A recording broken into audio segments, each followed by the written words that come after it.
क्या बजरंग बली श्री हनुमान बंदर थे या फिर सुग्रीव बाली आदि भी पूंछ वाले बंदर थे? रामायण में ऋषि वाल्मीकि ने वन्य जाति के लोगों को वानर कहा था। हमने इनको वानर शब्द से बंदर बना दिया या मान लिया। रामानंद सागर के प्रसिद्ध सीरियल रामायण में हमने देखा कि सुग्रीव बाली आदि की पूंछें हैं, लेकिन उनकी पत्नियां आम महिलाओं की तरह सामान्य हैं। यह कैसे संभव है कि किसी प्रजाति के पुरुष तो पूंछ वाले पैदा हों और महिलाएं सामान्य? भगवान राम और उनके परम भक्त हनुमान जी के बारे में पूर्ण जानकारी वाल्मीकि रामायण और तुलसीकृत रामचरित मानस से ही मिल सकती है। आइए हनुमान जी के बारे में सबसे प्रामाणिक शास्त्र क्या कहता है जानते हैं। किष्किंधा कांड में वर्णन आता है, जब श्री राम पहली बार ऋष्यमुख पर्वत पर हनुमान जी से मिलते हैं तब दोनों में परस्पर बातचीत हुई।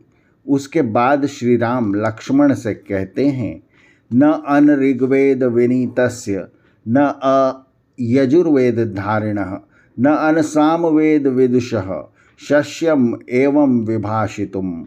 अर्थात ऋग्वेद के अध्ययन से अनिभिज्ञ और यजुर्वेद का जिसे बोध नहीं है तथा जिसने सामवेद का अध्ययन नहीं किया, वह व्यक्ति इस प्रकार परिष्कृत बातें नहीं कर सकता।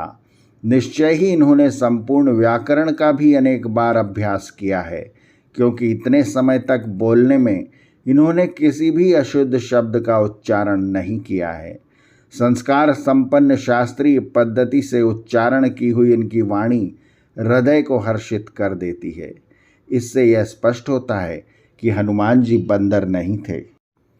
सुंदर कांड में भी एक स्थान पर वर्णन आता है, जब हनुमान जी अशोक वाटिका में राक्षसियों के बीच बैठी हुई सीता को अपना परिचय देने के पहले विचार करते हैं कि यदि मैं द्विजाति के समान यानी ब्राह्मण और क्षत्रियों की तरह परिमार्जित संस्कृत भाषा का उपयोग करूंगा तो सीता मुझे रावण समझकर डर जाएगी।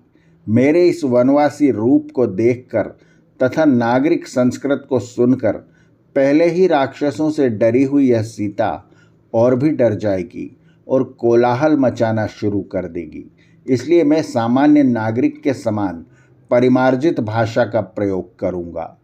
इससे भी सिद्ध होता है कि हनुमान जी चारों वेदों, व्याकरण और संस्कृत सहित अनेक भाषाओं के ज्ञाता भी थे, जो एक बंदर के लिए संभव नहीं है। वाल्मीकि रामायण में हनुमान जी के अलावा बालीपुत्र अंगद को भी अष्टांग बुद्धि से संपन्न 4 प्रकार के बल से युक्त बताया है और राजनीति के 14 गुणों से भी युक्त उन्हें कहा गया है। इससे भी सिद्ध होता है कि कोई इतने गुणों से सुशोभित व्यक्ति बंदर कैसे हो सकता है।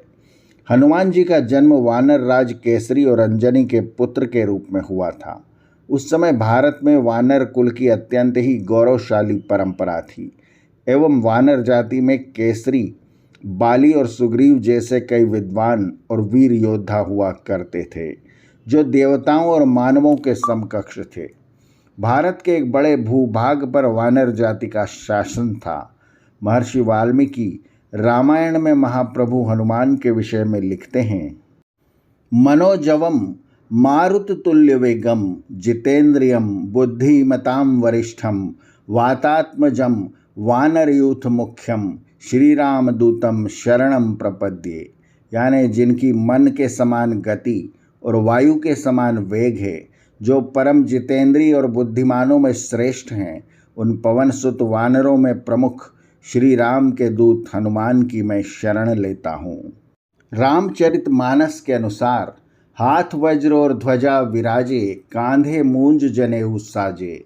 अर्थात श्री हनुमान के कंधे पर मूंज की यज्ञोपवीत और एक हाथ में वज्र और दूसरे हाथ में ध्वजा है। क्यों किसी बंदर का रूप ऐसा हो सकता है? वह जनेऊ क्यों पहनने लगा? स्पष्ट है कि वेदों के महान विद्वान, महाबलवान ब्रह्मचारी तपस्वी श्री हनुमान जी को बंदर बनाकर उनका अपमान न करें और पाप के भागी न बने। आदित्य ब्रह्मचारी, परम बलवान, चतुर और बुद्धिमान श्री राम के परम मित्र और सहायक, वेदों और व्याकरण के पंडित अंजनी पुत्र हनुमान बंदर नहीं थे। वे वेदों के बड़े विद्वान, बलवान, ब्रह्मचारी और तपस्वी थे। आर्यावर्त की कहानियाँ चैनल को सब्सक्राइब करें और बेल आइकन के बटन को दबाएं ताकि हम जब नया वीडियो लेकर आएँ तो उसकी सूचना आपको तुरंत मिल जाए। और अगर ये वीडियो आपको पसंद आया है तो अपने विचार कमेंट बॉक्स में ज़रूर लिखें। धन्यवाद। नमस्ते।